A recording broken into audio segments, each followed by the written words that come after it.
E eu queria começar a nossa reflexão hoje contando para vocês de uma reportagem que eu reli essa semana. Uma história que aconteceu numa cidade da China chamada Nanjing. A equipe de uma livraria da cidade reparou que alguns exemplares, alguns livros estavam faltando. Então eles fizeram um levantamento, e olha só, e perceberam que 800 livros do acervo haviam sido roubados nos últimos meses. 800, é logicamente uma livraria bem grande da cidade. Bom, então lógico, né, que chocados por isso, eles notificaram a polícia da cidade. E a polícia colocou então alguns investigadores à paisana na livraria, para descobrir o que estava acontecendo. E na investigação eles descobriram um ladrão e prenderam ele. E quando entraram na casa dele, encontraram todos os 800 livros. O que significa que esse cara sozinho roubou todos os livros e não vendeu nenhum. Ele não tinha roubado para vender, ele tinha roubado para ler. Muito curiosos, os policiais perguntaram para ele por que ele tinha roubado tantos livros para ler. Sabe o que ele respondeu? Ele disse: eu estava procurando sentido para a minha vida e achei que lendo esses livros eu iria encontrar. Acreditam nisso? Uma história real, uma reportagem que foi notificada no mundo todo. Essa história, ela mostra que sentido da vida não é simplesmente uma coisa teórica, não é simplesmente algo da filosofia, algo que ocupa a cabeça de quem não tem nada para fazer. Não, é algo muito real e concreto. Todos nós precisamos encontrar, sim, sentido para a nossa vida. A gente precisa olhar para ela e ver significado, e ver valor, e ver sentido. O filósofo brasileiro Mário Sérgio Cortella definiu muito bem que quando a gente procura sentido para a nossa vida, nós estamos procurando significado e direção. Ou seja, a gente quer enxergar na nossa vida algo que realmente tenha valor, algo que realmente vale a pena, algo que a gente realmente dê significado. E também queremos direção. Ou seja, a gente quer uma direção que a gente pode seguir, investir o nosso tempo, nossa energia, com a tranquilidade de que a gente vai chegar um dia lá na frente, olhar para trás e ver que a gente viveu bem, e ver que a gente investiu bem a nossa vida, sem arrependimentos. Se a gente conseguir encontrar significado e direção, a gente encontra sentido. Bom, o mesmo Mário Sérgio Cortella, ele comenta que quando nós não encontramos sentido para a nossa vida, nós temos angústia, que é uma tristeza que a gente não sabe muito bem o motivo, que normalmente a gente descreve como uma sensação de vazio. Sabe quando a gente olha para a nossa vida, a nossa rotina, a gente acorda, trabalha, dorme, para no outro dia recomeçar tudo novamente, e a gente tem a sensação de que a vida deveria ser mais, a gente tem a sensação de que alguma coisa está nos escapando, de que a vida deveria ter alguma coisa que ainda não tem. Parece que falta algo, parece que tem um espaço vazio. Essa é a sensação de quando a gente não encontra sentido. E isso é muito mais comum do que a gente imagina.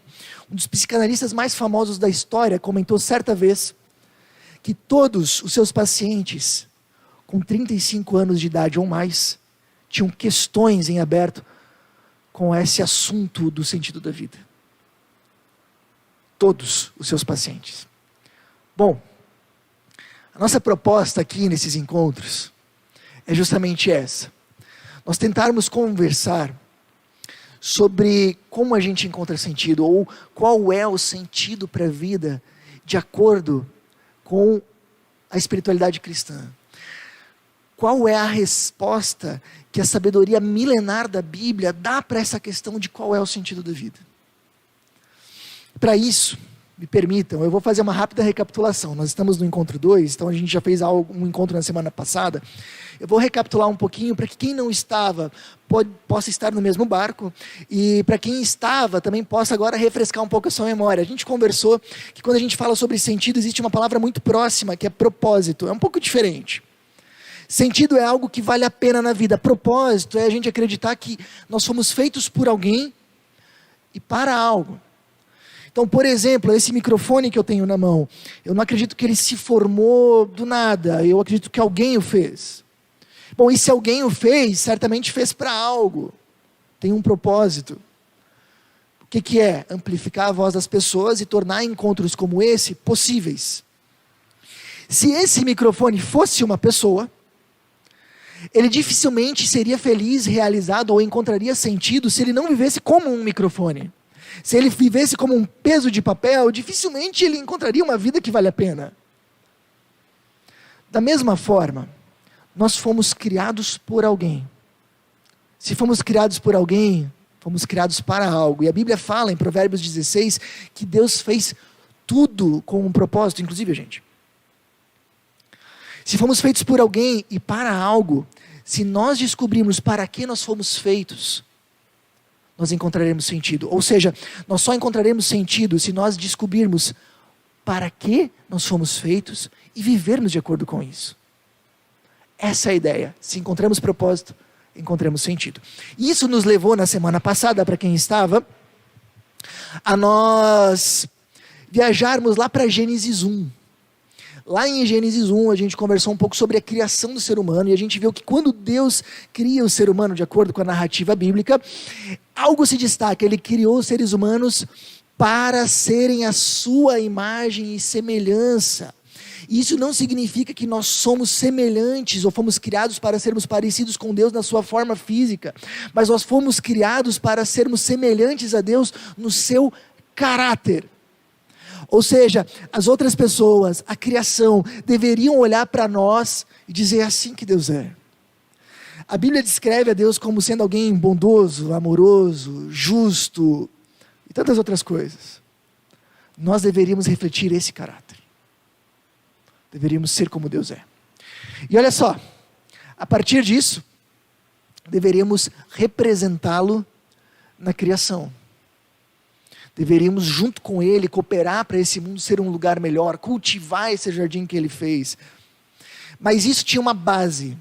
Nós deveríamos nos relacionar proximamente desse Deus, conectados a Ele. Não como alguém que dedica um tempinho para esse Deus na terça de noite, ou no domingo, ou às vezes em algum momento da semana, quando dá tempo. Mas viver de segunda a segunda conectados a esse Deus. E eu quero que vocês percebam que essa ideia de Gênesis 1, ela está estruturada como numa pirâmide. Nós fomos criados para nos relacionarmos proximamente conectados com Deus. A partir desse relacionamento, refletir o seu caráter. Refletindo o seu caráter, representá-lo na criação. Então, é justamente a ideia de uma pirâmide. Esse é o bom propósito de Deus criado para a gente. Porém, aqui nós temos uma observação preciosa. Isso aqui já é muito importante. Quando nós falamos de sentido para a vida, nós normalmente associamos ao que eu preciso fazer. Não é isso. E isso é normal porque a gente vive numa cultura bastante prática, bastante pragmática, bastante do fazer, da realização, da carreira, do empenho. Então a gente normalmente pensa no fazer, mas a fé cristã, ela amplia esse nosso horizonte de uma maneira muito significativa, dizendo que o sentido, o propósito da vida não estão apenas no fazer, estão também no ser algo e no relacionar-se com Deus, ou seja, no transcender. A fé cristã coloca que nós só vamos encontrar sentido para a vida se antes de fazer a gente ser e antes de ser a gente transcender. Relacionar-se com Deus. Isso amplia significativamente nossos horizontes. Mas o problema disso aqui tudo é que os nossos primeiros pais, em algum momento da história, isso está representado na narrativa bíblica de Gênesis 3, aquela história do Adão e da Eva comendo da fruta. Os nossos pais, em algum momento da história, romperam o relacionamento com Deus. Em nome da autonomia, em nome de querer viver de acordo com as suas próprias regras, é o que aparece ali na narrativa bíblica, em nome de, a gente não quer viver do jeito do Criador, a gente não quer viver a vida que Ele nos deu do jeito dele, a gente não quer viver sob a sua autoridade, a gente quer viver do nosso próprio jeito. Esse desejo por autonomia fez com que os nossos primeiros pais rompessem esse relacionamento. Só que a consequência é drástica. Porque lembra, todo esse projeto, ele está construído numa ideia de pirâmide. O que acontece se a gente tira a base? Vocês concordam comigo que a gente não pode tirar o fundamento de uma casa e esperar que as paredes e os telhados continuem flutuando de pé? Se a gente pega uma casa e retira o fundamento, o que acontece com a casa? Desaba por inteiro. Quando os nossos pais romperam seu relacionamento com Deus, eles tiraram a base de todo o seu projeto de vida, do projeto de vida de Deus para nós. Todo o restante se perde. E a gente percebe isso de uma forma bem interessante. E aqui perceba algo. Quando os nossos primeiros pais rompem com Deus, imediatamente, de acordo com a narrativa bíblica, eles se escondem. Aqui a Bíblia está dizendo, no momento em que eles romperam com Deus, eles não conseguiram mais assumir responsabilidade. Logo depois de se esconder, eles começam a culpar uns aos outros. Foi culpa da Eva, foi culpa da serpente, foi culpa de não sei quem. A Bíblia está querendo dizer, a partir do momento que a gente rompeu com Deus, nós nos tornamos egoístas. Tanto faz se o outro vai se lascar, o que eu quero é livrar o meu lado. A partir do momento que a gente rompe com Deus, os seres humanos se tornaram mais egoístas, irresponsáveis. Começaram a tentar se afirmar em cima de outras coisas que no final não davam certo. E a gente não consegue mais refletir o caráter de Deus. Tanto é que, olha só que dado interessante, em Gênesis 5, quando Adão tem um filho, a Bíblia fala que Adão teve Sete, a sua própria imagem e semelhança. Não mais a imagem de Deus, a sua própria imagem. Não que a gente tenha perdido por completo a imagem de Deus, mas essa imagem agora está completamente desfigurada e distorcida, assim como a gente olha para um espelho completamente embaçado. Percebe? E agora que a gente não consegue mais ser a imagem de Deus, a gente também não consegue mais representá-lo bem diante da criação. Prova é o desequilíbrio absurdo que a gente vive hoje. Mas é claro que Deus não olha todo esse mundo quebrado e diz, tudo bem, vocês quebraram, eu fiz bom, eu avisei, agora se virem. Não, esse Deus, ele começa a reconstruir esse projeto de criação.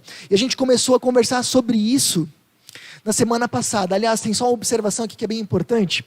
Ricardo Barbosa, que é um grande teólogo brasileiro, ele fala o seguinte, olha só, quanto mais Deus os amava, mais eles se afastavam de sua presença. Quanto mais se afastavam de sua presença, mais se afastavam da imagem e semelhança de Deus, segundo a qual foram criados. Então, é exatamente essa a ideia. Quanto mais afastados de Deus, mais afastados de quem nós deveríamos ser. Então, eu fiz aqui um gráficozinho para vocês darem uma olhada. Percebe? Ser humano criado à imagem de Deus. Rompeu o relacionamento com Deus. Não é mais quem deveria ser. Esse rompimento a Bíblia chama de pecado. Esse momento de rompimento a Bíblia chama de queda. Justamente por isso a flecha para baixo. Nós não somos mais, estamos muito abaixo de quem nós deveríamos ser. Mas qual é a distância de quem nós somos para quem nós deveríamos ser? Olha só. Quando Jesus vem ao mundo, a Bíblia faz uma afirmação interessante. Ele diz assim, presta muita atenção nisso. O qual, falando de Jesus, é a imagem do Deus invisível, o primogênito de toda a criação. Aqui a Bíblia está dizendo que Jesus reflete a imagem de Deus. Ele é o ser humano que nós deveríamos ser. Ele reflete o caráter de Deus. Ou seja, quando a gente olha para a Bíblia e vemos o jeito como Jesus perdoa, ama, se doa, serve os outros, a gente poderia dizer, Deus é assim. Deus é assim. Ele reflete esse caráter. E quando a Bíblia fala que Ele é a imagem de Deus, aquilo que nós deveríamos ser, Ele está dizendo justamente que Jesus é o ser humano que nós deveríamos ter sido. Ou Jesus é o ser humano que nós fomos criados para ser. E eu quero que você reflita o quanto isso é importante. Sabe quando a gente dá uma olhadinha, talvez você já deu uma folhada na Bíblia, ou já conheceu algumas histórias da Bíblia, de Jesus. E a gente vê, por exemplo, Jesus lidando com uma situação onde uma mulher está no meio de uma roda, todo mundo com pedras nas mãos, querendo apedrejar ela porque ela foi pega no seu erro. E Jesus não só levanta ela e reestabelece ela, como Jesus também convence aquela multidão a soltar as suas pedras. A Bíblia está dizendo, nós deveríamos ser assim. Nós fomos criados para ser assim. Esse era o projeto de Deus.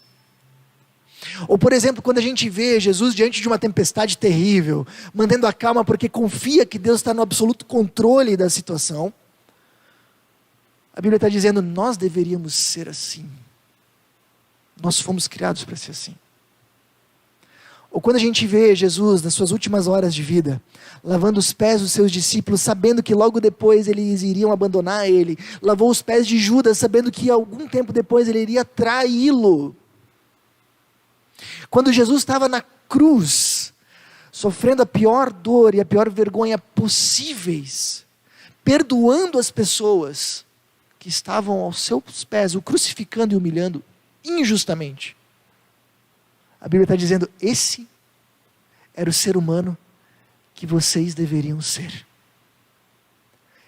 É exatamente essa a distância de quem nós somos para quem nós deveríamos ser. É exatamente esse o tamanho do estrago feito por esse rompimento com Deus, o pecado. E esse também é o tamanho do nosso vazio. Nós não somos quem nós deveríamos, estamos bem longe disso. E isso deixa marcas na gente. Você já percebeu que desde pequeno nós lutamos para ser alguém na vida? Para ser alguém.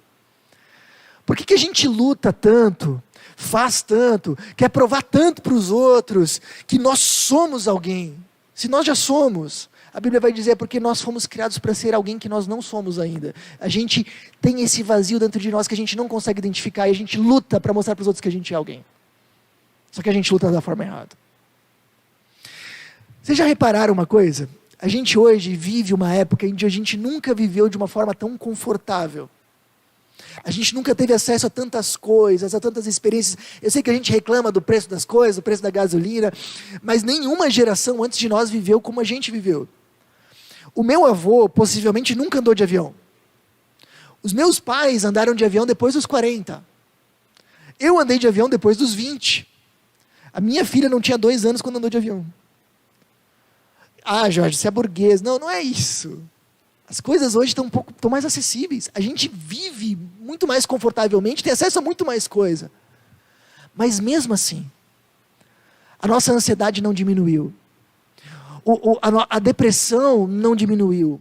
O nosso vazio interior não diminuiu. Por quê? Novamente eu vou usar uma frase do Ricardo Barbosa. Ele diz assim, ó, nossa fome não é de bens, viagens ou sucesso. Nossa fome é de humanidade, uma humanidade mais nobre e mais real. Porque o nosso vazio não se preenche com realização, nem com viagem. Sabe o que a gente tem fome de verdade? E você vai concordar comigo. A gente tem fome de verdade, de ter uma sociedade mais justa, de ter famílias mais amorosas, de ter um ambiente político mais íntegro, de ter uma educação mais respeitosa, de olhar para nós mesmos e vermos mais generosidade, amor e integridade. Nós temos fome de uma humanidade real. Por quê? Porque nós estamos longe, muito longe, de quem nós fomos feitos para ser. E de alguma forma, nós sentimos isso. Bom, vimos até agora o estrago que o rompimento fez. Vimos até agora o vazio que isso deixou. E vimos até agora que a gente não vai encontrar sentido enquanto esse projeto não for restaurado. Deus o restaura. Conversamos muito na semana passada de como Deus restaura o nosso relacionamento. E eu vou fazer um apelo para você que estão aqui com a gente, para você que está assistindo online. Se você não estava semana passada, assiste a gravação do encontro, está no YouTube, Facebook e Instagram. Essa série de mensagens, ela é diferente das outras. As outras séries a gente tinha encontros separados com uma linha geral, mas que conseguiam ser entendidos completamente separadamente. A série que a gente está, ela é mais ou menos como uma grande mensagem dividida em 3 partes. Então eu me esforço o máximo para que você consiga entender. Mas você vai entender de verdade o que nós estamos falando se você pegar as 13. Então, se você não estava semana passada, dá uma olhadinha lá. Se tiver dificuldade de encontrar, conversa comigo, tá? Mas está em todos os nossos canais. Bom, Deus restaura o nosso relacionamento, brevemente, como? 2 Coríntios 5:21 diz o seguinte: pois Deus fez de Cristo, aquele que nunca pecou, a oferta por nosso pecado, para que por meio dele fôssemos declarados justos diante de Deus. O que a Bíblia está explicando aqui é algo muito importante, central. Nós rompemos com Deus e estamos muito longe do que nós deveríamos ser, ok? Estamos ali embaixo na setinha. Por isso, esse pecado se chama, esse rompimento se chama pecado. Nós que rompemos com Deus nos chamamos pecadores, ok?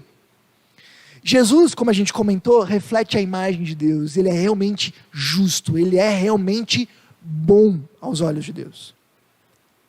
E o que o versículo está dizendo é que ele se colocou como oferta de pecado para que nós nos tornássemos justos. Quando ele morre na cruz, de alguma forma, ele troca de lugar com a gente. É como se Jesus chegasse e dissesse: vem cá, esse pessoal, essa humanidade aí, erraram, qual é o preço da ofensa deles? E imagina que o juiz vai dizer: é alto, é bem alto. Jesus diz: eu pago. Tem certeza, porque a dívida deles é altíssima. Pensa bem, eles receberam a vida do Criador e decidiram viver a vida que eles receberam de presente, longe do Criador, de acordo com as suas próprias regras, não se colocaram abaixo da autoridade do Criador. A dívida deles é altíssima. Ninguém pode pagar, eu pago. Eu morro no lugar deles. Eu assumo o lugar deles. Mas para quê? Para que eles possam assumir o meu. Eu sou justo. Eu quero que eles se tornem justos através do que eu estou fazendo. Eu sou filho de Deus. Eu quero que eles se tornem filhos de Deus também através do que eu estou fazendo. Eu assumo o lugar deles para que eles assumam o meu. Essa é a mensagem central do cristianismo. Mas, Jorge, isso acontece de forma automática na nossa vida? Não. Olha só, uma das frases que Jesus mais fala no seu ministério é: arrependam-se e creiam. Então a gente precisa de arrependimento e fé. Arrependimento para a Bíblia não é simplesmente nós nos arrependermos de uma coisinha aqui e uma ali. Eu me arrependo de ter mentido na semana passada e de ter pego algo que não era meu há um mês atrás. Não é isso. É muito mais do que isso. Arrependimento para a Bíblia é nós admitirmos toda essa distância que existe entre quem nós somos e quem nós deveríamos ser. É nós admitirmos que não existe nenhuma possibilidade de nós sermos quem nós fomos criados para ser. E que nós não temos chance de dar conta do recado. De repente a gente diz: não, mas eu não é justo, porque eu sou uma pessoa boa. Você pode ser uma pessoa boa quando você olha para o seu cunhado. Você pode ser uma pessoa boa quando você olha para o seu vizinho. Para aquele cara que foi preso na semana passada e saiu na notícia. Mas quando você olha para Jesus, o ser humano que nós deveríamos ser, o padrão de bondade de Deus, ninguém de nós chega lá. Nem perto. Então, se arrepender é realmente dizer: Deus, estou muito longe de ser quem eu deveria ser. E por mais que eu tente e me esforce a minha vida inteira, eu não vou me aproximar em 1 milímetro daquilo que eu preciso. Fé é confiar que Jesus realmente fez isso por nós. Que isso é verdade. Que a gente precisava de um Salvador, que não tinha outra chance para a nossa vida. E Ele é o nosso Salvador. E que agora a gente pode confiar de que a nossa dívida está paga. Se isso acontece, nós somos vistos por Deus como justos, como seus filhos, não porque nós merecemos, mas porque Jesus trocou de lugar conosco. E Deus nos enxerga a partir de Jesus. Jesus é o óculos pelo qual Ele nos enxerga. Bom, Deus está restaurando esse projeto, mas Ele não restaura só o andar de baixo. Ele restaura o andar de cima também. Olha só o que o mesmo apóstolo Paulo vai escrever numa carta para pessoas que moravam em Roma séculos atrás. Sabemos que Deus age em todas as coisas para o bem daqueles que o amam, dos que foram chamados de acordo com o seu propósito.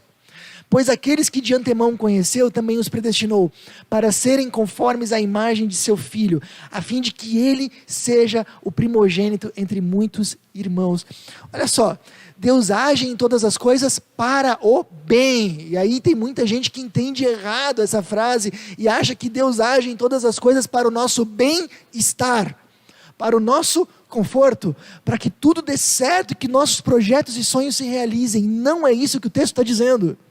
Deus age em todas as coisas para o nosso bem, mas ele explica logo depois qual que é o nosso bem, para que nós sejamos cada vez mais conforme a imagem do seu Filho. E isso é importante. Deus quer, não só que a gente volte a se relacionar com Ele, Ele quer que a gente seja cada vez mais parecido com quem nós fomos criados para ser. Que nós cada vez consigamos mais refletir novamente o seu caráter. E Ele vai usar todas as circunstâncias. Ele vai usar encontros como esse. Ele vai usar momentos em que a gente lê a Bíblia, que a gente ora, momentos em que a gente está convivendo com outras pessoas, momentos que a gente está convivendo com outros cristãos. Ele vai usar as nossas dificuldades, os nossos problemas, as nossas lutas, Ele vai usar tudo para formar o nosso caráter. Para que a gente seja mais parecido com Cristo. Essa é a ideia. Se a gente entende mal, sabe o que acontece? A gente vai olhar para os nossos problemas e vai dizer: poxa Deus, por que tu permite tanta coisa? Tu não age em todas as coisas para o meu bem? Deus diria: não entendeu bem. Não é bem-estar. Eu estou agindo em todas as coisas para formar o teu caráter. Essa é a ideia. Então Deus está comprometido não só em nos salvar, em nos fazer conviver com Ele novamente. Ele está comprometido em nos fazer cada vez mais parecidos com Jesus.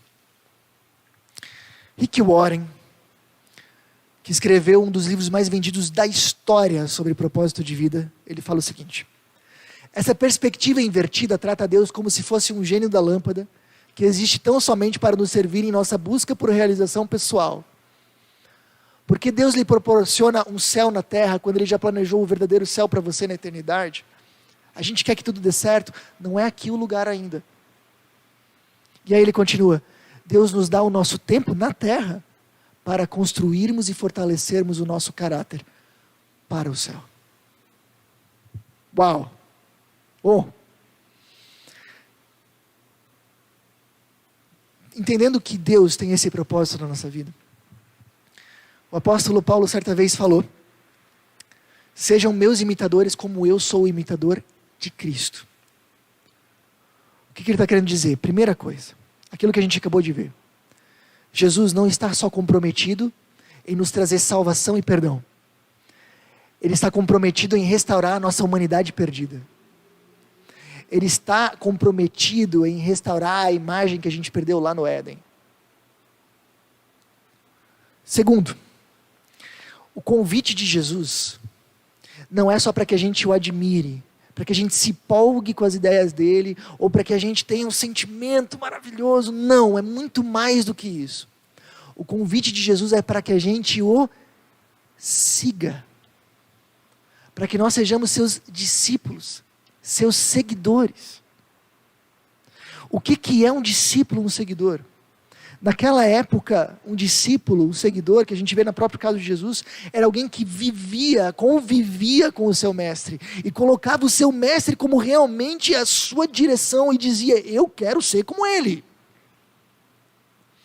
Então, o que a Bíblia propõe é que a gente se torne seguidor de Jesus, discípulo de Jesus, ou seja, que a gente conviva com Ele, que a gente coloque Ele no nossa direção e diga: eu quero ser como Ele. Olha só como Ele perdoava, eu quero perdoar como Ele perdoava. Olha só como Ele servia sem se importar em ser visto ou não. Às vezes fazia questão de nem ser visto. Eu quero ser como Ele. Olha como Ele não maltratava pessoas, não falava mal de ninguém. Olha como ele era bondoso, gentil e generoso nas suas atitudes e palavras. Eu quero ser como ele. Eu quero ser um seguidor dele. O Paulo está dizendo: eu sou um imitador de Cristo. Eu sou um discípulo de Jesus. Vocês sabem, isso é bem importante, qual é o grande problema do cristianismo no decorrer desses séculos? Nós temos muitos cristãos, bilhões de cristãos, mas nós temos poucos discípulos, pouquíssimos discípulos. A gente tem muita gente que no censo do IBGE responde: sou cristão, mas não são discípulos, não se comprometem a imitar, não colocam esse Jesus na sua frente e dizem: quero ser como ele. Sabe que Jesus usa palavras bem duras em determinado momento do seu ministério? Ele diz que no último dia, isso é bem importante, muitas pessoas iriam dizer para ele que queriam entrar no reino de Deus, e ele vai dizer: não dá. E aí essas pessoas iriam retrucar dizendo: mas nós falamos em teu nome, nós ensinamos, nós até curamos. E Jesus vai dizer: não conheço vocês. Sabe por quê? Porque possivelmente essas pessoas eram cristãs até, talvez. Quem sabe estavam filiadas a uma igreja, bem provavelmente, senão não iam falar dele. Talvez até tinha um peixinho no carro, até compartilhavam mensagens cristãs no Facebook, no Instagram. Mas não eram discípulos, não eram seguidores. Porque o convite de Jesus não é só para a gente ouvi-lo, admirá-lo. O convite de Jesus é para a gente segui-lo. Bom, brevemente, a gente está bem agora no finalzinho. Você precisa saber que você nunca vai conseguir sozinho. Nós só conseguimos viver esse projeto de vida de Deus quando nós vivemos com Ele. Não dá para ser como Deus sem viver com Ele. Quando nós nos arrependemos e nos cremos, o Espírito Santo mora em nós e Ele começa a transformar o nosso coração. É impossível a gente conseguir fazer isso com a nossa força. A gente só pode fazer isso com a força que vem do próprio Deus. Segunda coisa que você precisa saber: nós nunca estaremos prontos. Nunca a gente vai dizer: agora sim, eu sou como Jesus. E se a gente fizer isso, tem algum problema conosco. Só o dia que a gente estiver na eternidade, aí sim. Mas a gente vai estar sempre nessa direção. É isso. Essa proposta não é um lugar que a gente chega. Essa proposta é uma direção que a gente toma. Outra coisa que você precisa saber: você nunca vai olhar para trás seguindo esse caminho e vai dizer: eu me arrependo. Me arrependo de ter tentado ser generoso, me arrependo de ter tentado ser bondoso, me arrependo de ter buscado o caráter de Jesus.